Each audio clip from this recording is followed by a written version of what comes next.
Hello my dear learners, welcome to I short short. मेरा नाम है मयूरी भागवानी और आज की डेट है 21 अक्टूबर। 21 अक्टूबर की जितनी भी इम्पोर्टेंट न्यूज़ आज द हिंदू न्यूज़पेपर में आई है उन सभी को एनालाइज करेंगे आज के इस डेली न्यूज़ एनालिसिस में। आगे बात करते हैं और आपको मैं पहला टॉपिक बता दूं। पहला टॉपिक है हमारा एक भारत श्रेष्ठ भारत से रिलेटेड। ओके, तो बेसिकली ये आर्टिकल में कहा क्या गया है। ये आर्टिकल रिलेट करता है, सबसे पहले याद रखना ये आर्टिकल आपके जीएस पेपर 1 से रिलेट करता है। ठीक है, जिसमें हम सोसाइटी वाला पोर्शन पढ़ते हैं ना, उसमें से ये कनेक्ट होता है। ठीक है, बेसिकली इस आर्टिकल में ये बताया गया है कि काशी और तमिलनाडु का जो बॉन्ड है उसे स्ट्रॉन्ग करने की कोशिश की जा रही है। उसके लिए कई सारे एफर्ट्स गवर्नमेंट कर रही है और ये सब जो हो रहा है ये हो रहा है अंडर एक भारत श्रेष्ठ भारत इनिशिएटिव। ओके, तो यहाँ पे ये कहा गया है कि ये दोनों प्लेसेस के बीच में सिविलाइजेशनल लिंक्स हैं। ओके, और इसको जोड़ने की कोशिश इस तरह से हो रही है कि टूरिज्म को बढ़ावा दिया जा रहा है इन दोनों स्टेट्स के बीच में। ठीक है, काशी यूपी में है और तमिलनाडु। ठीक है, तो इन दोनों के बीच में ये किया जाएगा। अभी होने वाला ये है कि 2,500 लोग जो हैं उनको डिवाइड किया जाएगा ग्रुप्स में और उनको ट्रैवल कराया जाएगा to Varanasi, that is Kashi. Okay, और बेसिकली जो कुछ यूपी के लोग हैं, काशी के आसपास के लोग, उनको रामेश्वरम, कोयम्बटूर, इन एरियाज में भेजा जाएगा for the tourism purpose. Okay, इसमें स्टूडेंट होंगे, टीचर्स होंगे, आर्टिशियन होंगे, या अलग अलग एरियाज से ये लोग होंगे। बेसिकली देखो यहाँ पे ये एक भारत श्रेष्ठ भारत क्या है, ये स्कीम इसको समझा देती हूँ। देखो, एक भारत श्रेष्ठ भारत, इसमें बेसिकली हम ध्यान दे रहे हैं टूवर्ड्स यूनिटी इन डाइवर्सिटी पे। ठीक है, आपको पता है कि हमारे देश में कई सारे स्टेट्स हैं, कई सारे स्टेट्स के साथ कई सारी लैंग्वेजेस हैं, कई सारी लैंग्वेजेस के साथ कई सारे रीजन्स हैं, रीजन्स के साथ कई सारे रिलीजन्स हैं, रिलीजन्स के साथ कई सारी एथनिसिटी है, और हजारों तरीके से हमारे देश में कई सारी डाइवर्सिटी एग्जिस्ट करती है। ऐसी डाइवर्सिटी में चांसेस होते हैं डिवाइड होने के, डिविजन के बहुत ज़्यादा चांसेस होते हैं, सिसेशन के बहुत ज़्यादा चांसेस होते हैं। और हम इसको नहीं करवाना चाहते, लाइक डिवीजन और सिसेशन से हम बचना चाहते हैं, और इसीलिए हम यूनिटी इन डाइवर्सिटी को प्रमोट कर रहे हैं। इसी के लिए गवर्नमेंट एक स्कीम लेकर आई। इस स्कीम का नाम है एक भारत श्रेष्ठ भारत स्कीम। ओके, इस स्कीम को लाया गया था सरदार पटेल की 140th बर्थडे पे। अब सरदार पटेल इतने ज़्यादा खास क्यों हैं इस स्कीम को लेकर? क्योंकि आप सभी को पता होगा सरदार वल्लभ भाई पटेल ही वो महानायक हैं, the biggest hero of our history है, जिन्होंने हमारे देश को 565 प्रिंसली स्टेट्स से मिलाकर एक भारत बनाने में, एक इंडिया बनाने में मदद करी थी। ठीक है, तो नहीं होते अगर सरदार वल्लभ भाई पटेल, तो आज जो अखंड भारत आप देखते हो, एक इंटीग्रेटेड इंडिया आप देखते हो, वो नहीं होता, ये डिवाइडेड होता बिटवीन 565 प्रिंसली स्टेट्स। ओके, तो यहाँ पे यूनिटी जो है हमारे भारत की, वो सरदार पटेल की ही देन है, और इसीलिए इनके 140th बर्थडे पर 31 अक्टूबर 2015 को ये स्कीम लाई गई, एक भारत श्रेष्ठ भारत स्कीम। ओके, इस स्कीम में गवर्नमेंट ऑफ इंडिया ने बोला कि हम यूनिटी प्रमोट करेंगे between different states and union territories. तो होगा ऐसा कुछ कि देखो ये पूरा हमारा भारत है ना। देखो मैं आपको बता देती हूँ, जिनको नहीं पता मैप बनाना, वो मैप बनाना सीख लो।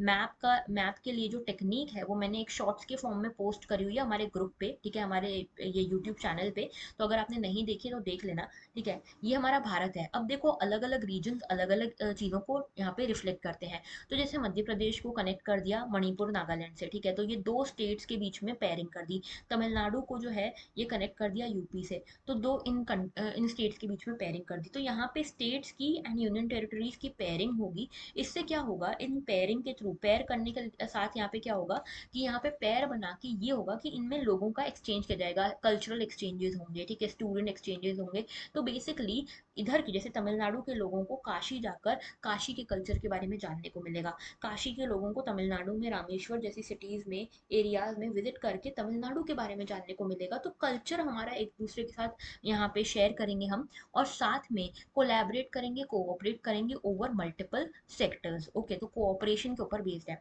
तो यहाँ पे होने वाला ये है कि pair of states and UTs will be made, और यहाँ पे एक्सचेंज किया जाएगा कल्चरल प्रोग्राम्स के थ्रू एक साल में एक बार। ओके, यहाँ पे नए नए पेयर्स बनाए जाएंगे, और ऑब्जेक्टिव यही है कि नेशनल इंटीग्रेशन को हम प्रमोट करें between different states and union territories. Okay, और यहाँ पे एक म्यूचुअल कल्चरल एक्सचेंज प्रोग्राम्स हम चलाएं।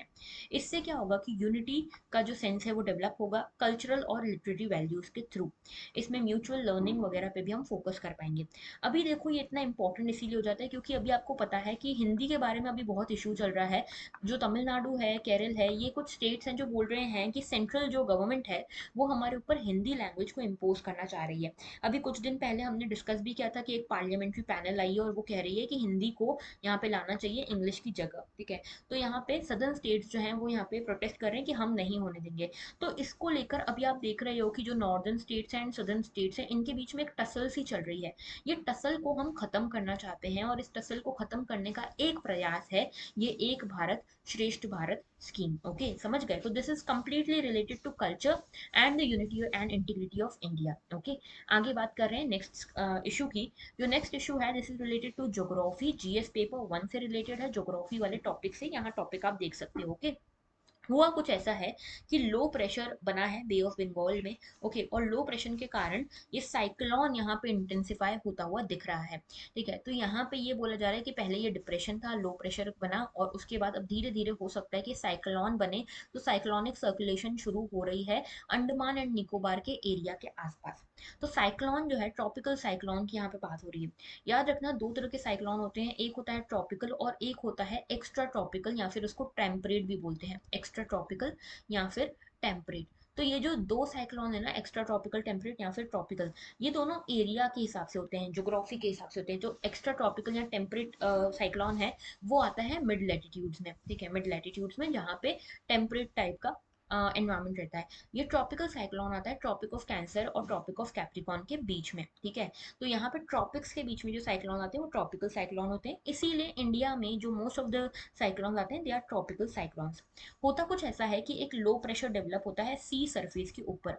सी सरफेस जब ऐसा होता है, जब समर्स चले जाते हैं उसके बाद जो लेट समर्स होते हैं उसमें क्या होता है कि पानी अभी भी गर्म है, एटमॉस्फेयर ठंडा होने लगा है। आपको पता है कि पानी जल्दी से गर्म भी नहीं होता, जल्दी से ठंडा भी नहीं होता, तो पानी को गर्म होने में समय लगता है। तो जब पूरे समर्स चले जाते हैं उसके बाद जनरली ऐसा होता है कि जो पानी का टेम्परेचर है वो बढ़ जाता है, वाटर सरफेस का जो टेम्परेचर है बढ़ जाता है, और जहाँ पे भी टेम्परेचर बढ़ता है वहाँ प्रेशर जो है वो लो हो जाता है, लो प्रेशर क्रिएट होता है। लो प्रेशर क्रिएट होने के कारण क्या होता है कि यहाँ पे इवेपोरेशन होता है, और इवेपोरेशन धीरे धीरे इंटेंसिफाई होता है into the circular kind of formation. Okay, और यहाँ पे कई सारे और भी फैक्टर्स काम करते हैं, लाइक वर्टिकल विंड स्पीड भी काम करती है, ठीक है, वर्टिकल विंड स्पीड हो गई। उसके बाद यहाँ पे प्रेशर डिफरेंस कितना है, ये सब चीज़ें काम करती है। आप लोग अपनी ओल्ड एनसीईआरटी क्लास 11th की ज़रूर उठा के देखना है इसके लिए, ठीक है, मैं आपको एक शॉर्ट में बता रही हूँ। तो यहाँ पे क्या होता है, कोरियोलिस फोर्स के कारण ये इस तरह का सर्कुलर मोशन जनरेट होता है, और इस तरह के सर्कुलर मोशन जनरेट होते होते ऊपर यहाँ पे क्लाउड फॉर्मेशन भी होने लगता है, क्यूमुलोनिम्बस क्लाउड्स बनने लगते हैं, और ओवरऑल मिला के बहुत ही अनस्टेबल सी सिचुएशन यहाँ पे क्रिएट हो जाती है। और इसी के कारण ये साइक्लोन बहुत ज़्यादा स्ट्रांग हो जाता है, इंटेंसिफाई कर जाता है। याद रखना कि इस साइक्लोन का जो फ्यूल है दैट इज वाटर। जैसे ही वाटर या मॉइस्चर से इसका संबंध टूटता है, जैसे ही ये लैंड पे स्ट्राइक करता है, वैसे ही ये पूरा साइक्लोन डिसॉल्व होने लगता है, धीरे धीरे डिक्लाइन होने लगता है। ओके, तो ये ट्रॉपिकल साइक्लोन वाला जो पूरा मुद्दा है, पूरा जो इशू है, टॉपिक है, इसको आज ओल्ड एनसीईआरटी में क्लास 11th की एनसीईआरटी में जाके जरूर से एक बार पढ़ लेना। ओके, आगे बात कर रहे हैं।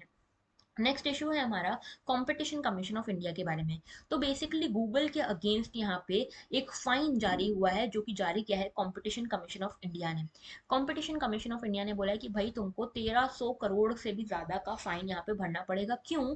क्योंकि गूगल के ऊपर बार बार ये इल्जाम लगते हैं कि गूगल अपने इंटरफेस का, अपने सर्च इंजन का, इन सभी का गलत फायदा उठाता है अपने प्रोडक्ट्स को यहाँ पे ऊपर दिखाने के लिए।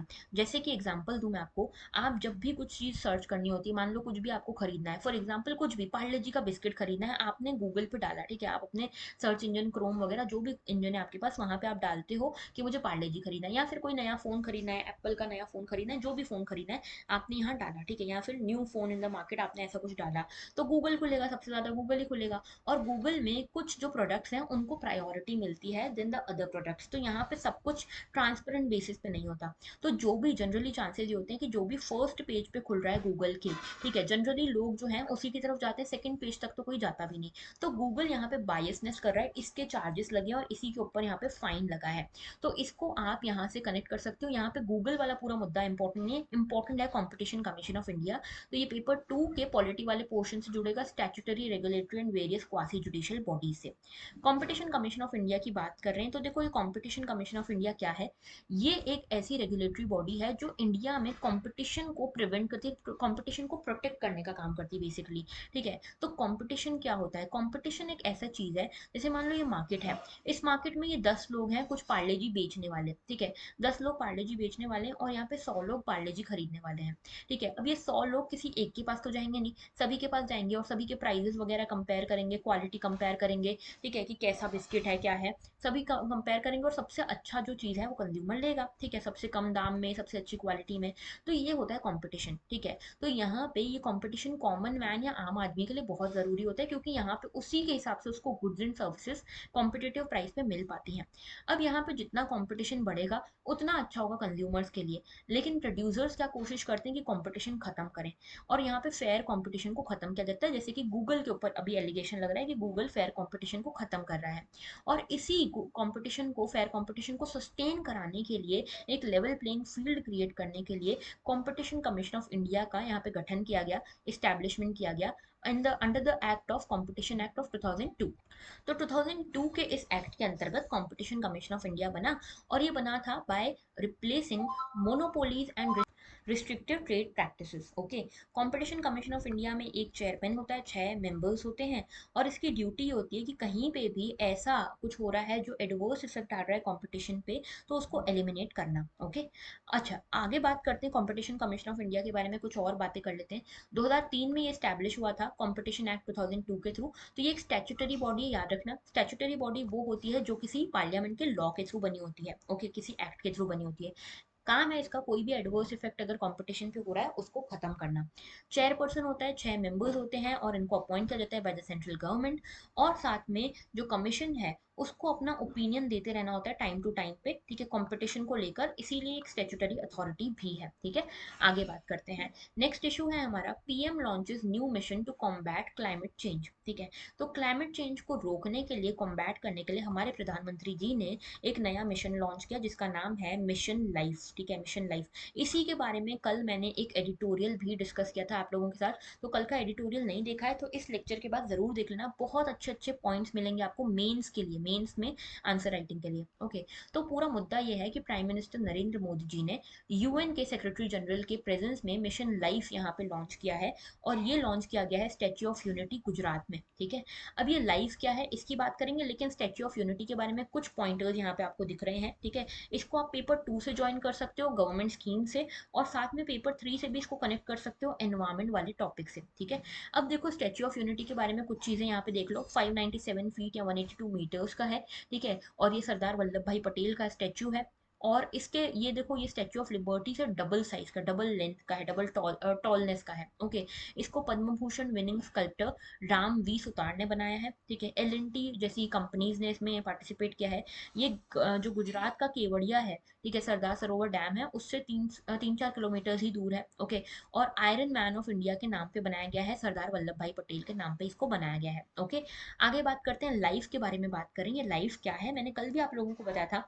लाइफ का फुल फॉर्म है lifestyle for environment. Okay, lifestyle for environment. Basically ये लॉन्च इंडिया में अब हुआ है, लेकिन इसके बारे में अनाउंसमेंट हमारे मोदी जी ने 2021 की यूएन की जो क्लाइमेट चेंज कॉन्फ्रेंस थी, यूएनएफसीसी की COP26, कॉप का मतलब है कॉन्फ्रेंस ऑफ पार्टी। ये conference of party basically meeting होती है, ठीक है, हर साल मीटिंग होती है, तो COP26 थी इस बार। और इस बार नरेंद्र मोदी जी ने यहाँ पे अनाउंस किया था कि हम मिशन लाइफ लेकर आएंगे, जो कि इंडिविजुअल बिहेवियर पे बेस्ड होगा। और यहाँ पे ग्लोबल क्लाइमेट एक्शन नरेटिव तो हम सभी लेकर चल रहे हैं कि वर्ल्ड को ये करना चाहिए वो करना चाहिए, लेकिन हर इंडिविजुअल के प्रयासों से क्या क्या चेंज आ सकता है उस पर कोई बात नहीं कर रहा। तो हम ये इंडिविजुअल बिहेवियर के ऊपर बात करेंगे। लाइफ जो है बेसिकली ये बात करता है कि यूज एंड डिस्पोज इकोनॉमी अभी चल रही है। कोई चीज यूज करी, उसको आपने फेंक दिया, ठीक है, वो डिस्पोज होगी। इसकी जगह हमको चेंज करना चाहिए और सर्कुलर इकोनॉमी पे आना चाहिए। यानी कि कोई भी चीज यूज कर रहे हैं उसको फेंक ना दें, उसको रिसाइकल करके रीयूज करें, ठीक है। तो यहाँ पे माइंडफुल एंड डेलिबरेट यूटिलाइजेशन के ऊपर ये पूरा स्कीम बेस्ड है, ठीक है, ये पूरा मिशन बेस्ड है। अप्रोच की बात करें तो यहाँ पे इंडिविजुअल बिहेवियर के ऊपर फोकस है। यानी कि यहाँ पे जैसे स्वच्छ भारत मिशन हमने चलाया ना, वहाँ पे क्लीनलीनेस को हमने जन आंदोलन बनाया था। यहाँ पे क्लाइमेट चेंज को रोकना हम एक जन आंदोलन बना सकते हैं, मास मूवमेंट बना सकते हैं इंडिविजुअल और कम्युनिटीज के पार्टिसिपेशन के साथ।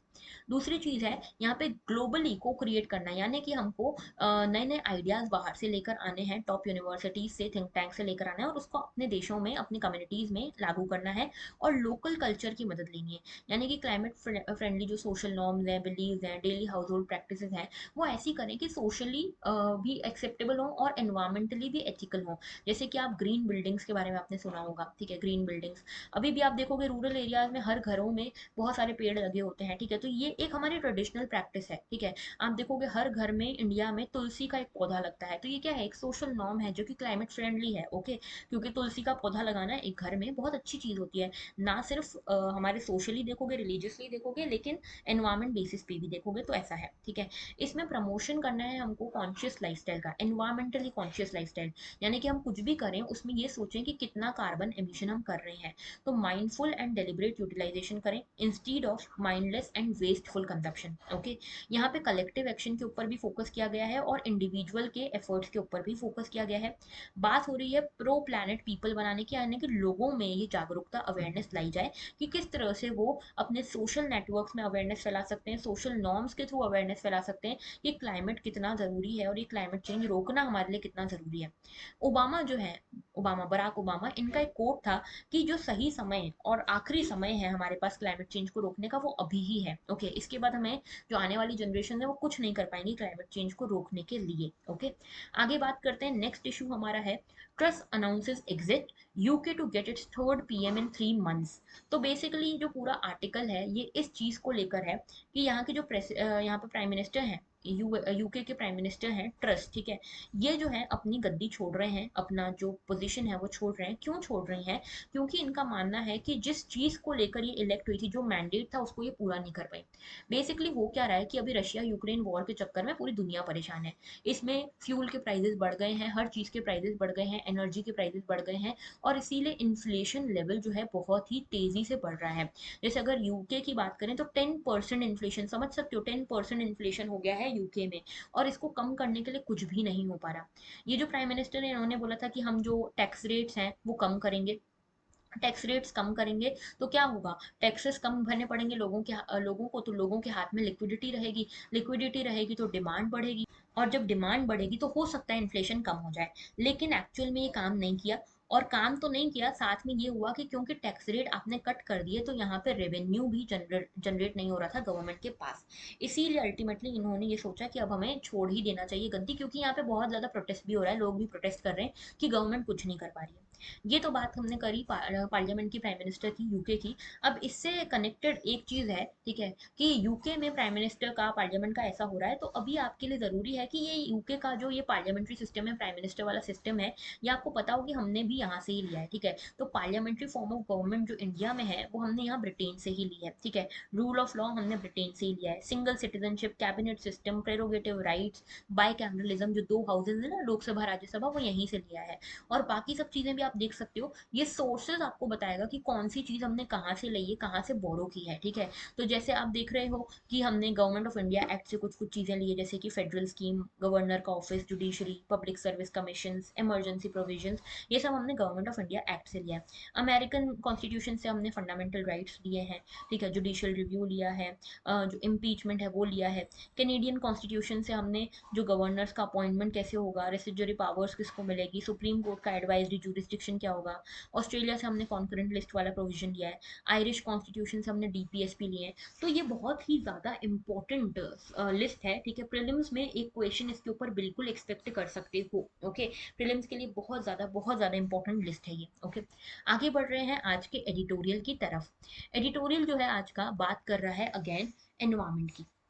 ओके, इसीलिए आप इसको जीएस पेपर 3 से कनेक्ट कर सकते हो, इसको एग्रीकल्चर से भी कनेक्ट कर सकते हो। पूरा मुद्दा क्या है? मुद्दा है रिगार्डिंग सबल बर्निंग। सबल बर्निंग से रिलेटेड मैंने अभी 1-2 दिन पहले एक आर्टिकल डिस्कस किया था, तो उसके बारे में मैं मेंशन करूंगी। लेकिन सबल बर्निंग क्या है, जिनको नहीं पता बता दूं कि क्या होता है। कि मान लो ये आपका खेत है, इस खेत में आपने वीट उगाई, ठीक है, क्या उगाई? वीट उगाई। अब ये वीट उगा ली, अब इसको आपने पहले सो किया, फिर इसको हार्वेस्ट कर लिया, ठीक है, हार्वेस्ट करके बेच आया। लेकिन आपने यहाँ पे देखा कि यहाँ पे जब हार्वेस्ट करा तो कुछ नीचे से डंठल बच गए। अब ये डंठलों का क्या किया जाए? अगर डंठल को हटाने के दो ही तरीके हैं, एक तो मैनुअली इसको हटाओ, या फिर दूसरा तरीका है कि इसको यहाँ पे जला दो, पूरी फील्ड को जला दो, इसको पूरा बर्न कर दो। और इससे क्या होगा, सारे डंठल हट जाएंगे, फील्ड पूरी क्लियर हो जाएगी, अब आप दूसरा क्रॉप यहाँ पे उगा सकते हो। लोग जनरली बर्न नहीं करते। लेकिन यहाँ पे एक और मजबूरी ये है कि अगला सीजन शुरू हो रहा है, और अगला सीजन पैडी का शुरू हो रहा है या किसी का भी चीज का क्रॉप का शुरू हो रहा है। तो यहाँ पे नेक्स्ट सीजन शुरू हो रहा है, और इतना समय आपके पास नहीं कि आप ये डंठल मैनुअली हटाओ। क्योंकि अगर आप इसमें इस काम में लग जाओगे तो आपके पास दूसरा क्रॉप लगाने का टाइम कम हो जाएगा, और दूसरा क्रॉप सही समय पे नहीं लगेगा तो दूसरा क्रॉप की हार्वेस्ट खराब हो जाएगी, और अल्टीमेटली फार्मर को नुकसान हो जाएगा। तो जनरली लोग क्या करते हैं, यहाँ पे इसको बर्न कर देते हैं, पूरी फील्ड पे आग लगा देते हैं। इससे क्या होता है, सॉइल की फर्टिलिटी तो खराब होती ही है, लेकिन सबसे ज्यादा नुकसान होता है एनवायरमेंट को। क्योंकि इतना धुआं उठता है, इतना सब कुछ उठता है, पॉल्यूशन इतना होता है कि बहुत ज्यादा जो दिल्ली का एरिया है ना, पूरा एयर पॉल्यूशन से भर जाता है। स्पेशली ये नॉर्थ इंडिया की प्रैक्टिस है, ठीक है, और दिल्ली के आसपास कुछ ज्यादा ही इसका इम्पैक्ट देखने को मिलता है। तो बेसिकली सबल बर्निंग के बारे में ही ये पूरा इशू है, addressing north India's burning issue sustainably, ठीक है। तो बात यहाँ पे ये हो रही है कि अभी मानसून खत्म हो गया है, अब यहाँ पे स्मॉगी विंटर आने वाले हैं। और विंटर्स में एक चीज होती है, विंटर्स में ना अगर पॉल्यूशन हो रहा है तो वो ठहर जाता है, ठीक है, पॉल्यूशन जो है ठहर जाता है, क्योंकि वहाँ पे जो एटमॉस्फेयर होता है उसमें हाई प्रेशर होता है। हाई प्रेशर होता है, इसीलिए जो चीजें हैं वो अपलिफ्ट नहीं हो पाती, इवेपोरेट नहीं हो पाती। आसान सी भाषा में समझाऊं तो देखो, यहाँ पे मान लो कि टेम्परेचर ज्यादा है, अगर टेम्परेचर ज्यादा है समर्स में, तो क्या होता है, चीजें जल्दी से इवेपोरेट होती हैं और डिस्पर्स हो जाती हैं। तो पॉल्यूशन भी होता है ना, तो इस तरह से डिस्पर्स हो जाता है, पता नहीं चलता। लेकिन जब विंटर्स होती हैं, विंटर्स में क्या होता है, टेम्परेचर पहले ही कम, टेम्परेचर कम, तो जो एटमॉस्फेयर है वो हैवी रहता है, कोल्ड जो एयर होती है वो हैवी होती है, तो वो नीचे सिंक डाउन करती है, ठीक है। और क्योंकि यहाँ पे हाई प्रेशर भी है, तो यहाँ पे कुछ इवेपोरेट नहीं कर सकता, और यहाँ पे सब कुछ सिंक डाउन ही करता है। इसीलिए विंटर्स में जनरली ये पॉल्यूशन लेवल बहुत ज़्यादा बढ़ जाता है, specially in Delhi and north India, ठीक है। तो विंटर्स आ रही हैं, और ये स्मॉगी विंटर्स अपने साथ लेकर आएंगी बहुत सारा पॉल्यूशन। और यहाँ पे सबल बर्निंग एक बड़ा रीजन है, ठीक है। सबल बर्निंग क्या है ये तो मैंने आपको बताया, लेकिन सबल बर्निंग के पीछे कारण क्या है ये भी आपको समझ में आ गया होगा, है ना। अब देखो क्या है कि इसके पीछे एक बड़ा कारण ग्रीन रिवोल्यूशन को माना जा रहा है। क्यों? क्योंकि ग्रीन रिवोल्यूशन ने ऐसे कुछ चेंजेस करे कि दो ही क्रॉप्स हमने अपने पास पकड़ के रख लिए, ठान लिया है कि यही दो क्रॉप्स उगाएंगे, एक वीट एक पैडी, ठीक है। तो पंजाब हरियाणा जैसे रीजन्स में भी यहाँ पे यही प्रॉब्लम हो रही है। उसके अलावा जो गवर्नमेंट ने भी कुछ चीजें करी, जैसे हाई यील्डिंग वेराइटीज दी सीड्स की, एमएसपी लगाया, ठीक है। तो कुछ यहाँ पे फोकस जो है, सपोर्ट जो है गवर्नमेंट की साइड से भी मिला है फार्मर्स को इन दो क्रॉप्स के लिए। तो यही दो क्रॉप्स अभी उगाई जा रही है। इस चक्कर में ये जो सब्सिडीज मिल रही हैं, फर्टिलाइजर्स मिल रहे हैं, ये सब भी मिलते जा रहे हैं, तो और आसान हो जा रहा है यही दो क्रॉप्स उगाना। अब इन सब चक्करों में क्या हो रहा है कि फर्टिलाइजर यूज वगैरह सब चीजों को मिला के, सबल बर्निंग वगैरह सब मिला के एयर पोल्यूशन बहुत हो रहा है। पंजाब और हरियाणा में तो वाटर कंजर्वेशन का भी इशू हो गया था, क्योंकि पानी लगता है पैडी के लिए बहुत ज्यादा, चावल की खेती के लिए बहुत ज्यादा पानी लगता है, और पंजाब हरियाणा में उतना पानी नहीं है, तो यहाँ पे वाटर भी बहुत ज्यादा डिग्रेड हो रहा था, स्कार्स हो रहे थे वाटर रिसोर्सेज, तो यहाँ पे वाटर कंजर्वेशन का भी एक इशू आ गया है, ठीक है। इसके साथ में अभी क्या हो रहा है कि यहाँ पे सब जगह सबल बर्निंग हो रही है, और ये सबल बर्निंग के चलते जो नेशनल कैपिटल रीजन है वहाँ पे बहुत ज़्यादा एयर पोल्यूशन हो रहा है। ओके, अब इसके लिए गवर्नमेंट कुछ यहाँ पे एफर्ट्स कर रही है, जैसे शॉर्ट टर्म एफर्ट्स हो रहे हैं, जैसे कि कुछ इन सीटू सॉल्यूशंस की, वहीं पे आप क्या सॉल्यूशंस कर सकते हो, हैप्पी सीडर्स, बायो डिकम्पोजर लगा सकते हो। जैसे अभी हमने बायो डिकम्पोजर की बात कल परसों भी करी थी, हमने देखा था कि जो दिल्ली गवर्नमेंट है वो बोल रही है कि हम आपके खेतों में आकर बायो डिकम्पोजर डालेंगे, जिससे आपका जो ये सबल बचा है ना, ये डंठल बचे हैं, ये जल्दी से डिकम्पोज हो जाएंगे, मैन्योर बन जाएंगे, तो आपको ये बर्निंग करने की जरूरत नहीं पड़ेगी।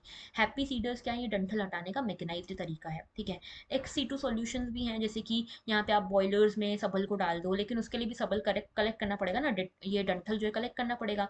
इससे इथेनॉल बना सकते हो, थर्मल पावर प्लांट्स में बेच सकते हो, ये सब ठीक है। लेकिन ये सब शॉर्ट टर्म मेजर्स हैं। इसमें इकोनॉमिक इंसेंटिव्स दिए जा रहे हैं, ठीक है, इसके लिए अलग अलग सॉल्यूशंस के लिए ये सब किया जा रहा है, ये सब ठीक है, लेकिन क्या ये लॉन्ग टर्म एक सस्टेनेबल तरीका है इस प्रॉब्लम से डील करने का? तो नहीं, ऐसा नहीं है। ये शॉर्ट टर्म थिंकिंग है। लॉन्ग टर्म थिंकिंग ये होगी कि स्ट्रक्चरली जो चीज़ है, जो कारण है, उसको हम चेंज कर लें, स्ट्रक्चरली हम इसको एड्रेस करें। इसका एड्रेस करने का तरीका ये है कि अभी जो है हम दो क्रॉप्स के ऊपर ही फोकस कर रहे हैं।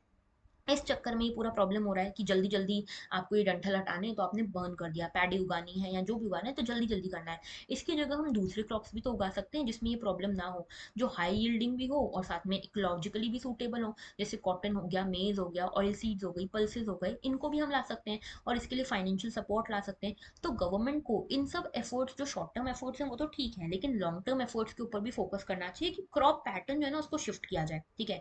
ग्रीन रिवॉल्यूशन जो आया है उसको एक सही तरीके से हम अलाइन कर सकें, एक ट्रांजिशन लाने की ज़रूरत हमको है, और इसके लिए हमको प्रोफेशनल स्किल्स भी लगेंगी और कम्युनिटी का सपोर्ट भी लगेगा। ओके, तो ये था पूरा आर्टिकल, लेकिन कुछ और चीज़ें आप इसके बारे में देख लो, कुछ और चीज़ें जान लो। जैसे पॉल्यूशन होता है, तो ये देखो, ये एयर पॉल्यूशन के रिगार्डिंग आपको मैंने कल बताया था कि एयर क्वालिटी इंडेक्स होता है। इसमें कई सारी कैटेगरीज में एयर क्वालिटी को डाला जाता है, ठीक है, moderate to poor, very poor, severe, ठीक है, इमरजेंसी, तो छह कैटेगरीज होती हैं। ओके, हर कैटेगरी के लिए आपको क्या क्या करना चाहिए, जैसे गार्बेज बर्निंग को खत्म कर दो, बंद कर दो, ठीक है, इसके अलावा डीजल जनरेटर्स बैन कर दो, या फिर मेट्रो रेल की फ्रीक्वेंसी कम इंक्रीज कर दो, रोड पे ट्रांसपोर्टेशन ज़्यादा ना हो, ठीक है, ब्रिक क्लिन्स कम बंद कर सकते हो। ओके, उसके अलावा रोड्स क्लीन करना, ये सब करना है, ठीक है, इसके साथ कंस्ट्रक्शन एक्टिविटीज़ को कम करना, odd even ration road rationing system लगाना, ये सब आप दिल्ली गवर्नमेंट ने किया हुआ है। और स्पेशली यहाँ पे क्या होता है, वेदर फैक्टर्स भी काम करते हैं। अक्टूबर में जनरली क्या होता है, मानसून विड्रॉ होती है नॉर्थ वेस्ट इंडिया से, यानी कि देखो यहाँ से नॉर्थ वेस्ट इंडिया से मानसून धीरे धीरे जाके वापस जा रही होती है और ईस्टर्ली विंड्स आ रही होती हैं, ठीक है। तो ये स्टॉर्म जो है ये डस्ट अराइव यहाँ पे करती है, जो राजस्थान वगैरह वाला जो रीजन है ना, पाकिस्तान अफगानिस्तान, यहाँ से भी डस्ट आती है। तो विंटर्स वाली एक चीज़ तो मैंने आपको बताई कि विंटर्स होते हैं, हाई प्रेशर होता है, इवेपोरेशन नहीं हो पाता, अपलिफ्टमेंट नहीं हो पाता एयर का, और यहाँ पे सिंक डाउन ही होता है, इसीलिए यहाँ पे पॉल्यूशन ज़्यादा होता है। दूसरा, जोग्राफिकल भी फैक्टर्स हैं, जो नॉर्थ वेस्टली विंड आ रही है ना, नॉर्दर्न वेस्टर्ली विंड्स, ये क्या कर रही हैं, अफगानिस्तान, पाकिस्तान, राजस्थान से भी डस्ट लेकर आ रही हैं और यहाँ पे जमा कर रही हैं। तो इसके कारण भी ये जो प्रॉब्लम है हो रही है। अब जैसे देखो यहाँ पे जो 72% दिल्ली की जो विंटर विंड्स हैं वो नॉर्दर्न वेस्टर्ली विंड्स हैं, ठीक है, और 28% जो विंड है वो है यहाँ पे इंडो गैंगटिक प्लेन से। तो यहाँ पे इन दोनों एरिया से विंड्स आती हैं और यहाँ पे दिल्ली के आसपास आके जमा कर देती है सारा पॉल्यूशन। ओके, तो ये भी एक रीजन है for the pollution in Delhi and NCR region. Okay, तो ये था पूरा हमारा आज का एडिटोरियल और सारा हमने एनालाइज किया आज के न्यूज़ को। आज का क्वेश्चन आपका मेंस का ये है, lifestyle for environment mission resonates with the global climate justice India has rightfully called for. Comment करना है 150 वर्ड्स में। और कल का जो क्वेश्चन था ये क्लाइमेट एक्शन ट्रैकर का, इसका सही जवाब है ए। क्लाइमेट एक्शन ट्रैकर बेसिकली एक डाटाबेस है जिसमें ये देखा जाता है कि कौन सी कंट्री कितना एफर्ट करे क्लाइमेट चेंज को रोकने के लिए। ओके, आज का प्रीलिम्स का क्वेश्चन आपका ये है, हिस्ट्री से रिलेटेड है, ठीक है, सॉन्ग्स फॉर फ्रॉम रीजन से रिलेटेड ये क्वेश्चन है। इसका जवाब मुझे कमेंट सेक्शन में ज़रूर देना। और अगर आप ये मेंस का क्वेश्चन अटेम्प्ट करके रिव्यू चाहते हो तो इसको आप हमारे टेलीग्राम ग्रुप पे शेयर कर सकते हो। टेलीग्राम ग्रुप का नाम है IAS sure shot by Mayuri Bhagwani. Okay, ये जो है ये हमारा टेलीग्राम चैनल है, इसको ज्वाइन कर लो और इसके डिस्कशन ग्रुप में भी शामिल हो जाओ, तो आपका ये आंसर्स रिव्यू हो जाएगा। ओके, तो that was all for today, thank you for watching. अगर लेक्चर अच्छा लगा है तो लाइक करना मत भूलना, शेयर करना मत भूलना, कमेंट करना और सब्सक्राइब करना भी मत भूलना। That was all, thank you for watching and have a very good day.